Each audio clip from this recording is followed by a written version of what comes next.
Tattoo ওকে।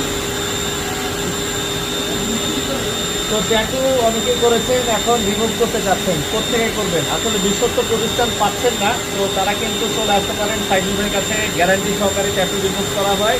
অনেকে কিন্তু ইঞ্চি অনুযায়ী করে, সেক্ষেত্রে কিন্তু আপনাকে ইঞ্চি অনুযায়ী করতে করতে অনেক টাকা নিয়ে ফেলে। তো অনেকে কিন্তু বিপদে আছেন, আর এই ট্যাটুর কারণে কিন্তু অনেকে অনেক ধরনের সমস্যায় আছেন। ছেলে হোক কিংবা মেয়ে হোক, আপনারা কিন্তু গ্যারান্টি সহকারে ট্যাটু রিমুভ করতে পারবেন। আর কম খরচে বাংলাদেশের যে কোনো জায়গা থেকে চলে আসবেন। সেক্ষেত্রে সাইজুল ভাইয়ের কাছে স্ক্রিনে তাদের নাম্বার দেওয়া আছে। ঢাকা, এটা হচ্ছে শান্তিনগর প্রিন্টার মার্কেটে, স্ক্রিনে তাদের নাম্বার আছে। যে কোনো ধরনের সমস্যা, যে কোনো ধরনের ট্যাটু আপনারা রিমুভ করতে পারবেন। সেক্ষেত্রে এটা আপনারা স্ক্রিনশট দিতে পারেন, অথবা স্ক্রিনে তাদের নাম্বার আছে, নাম্বারে তাদের সাথে যোগাযোগ করতে পারেন। বাংলাদেশের যে কোনো প্রান্ত থেকে আপনারা কিন্তু চাইলে খুব কম সময়ে কম খরচে, যেটা বলছিল ভাই হজ যাত্রী বা সবাই কিন্তু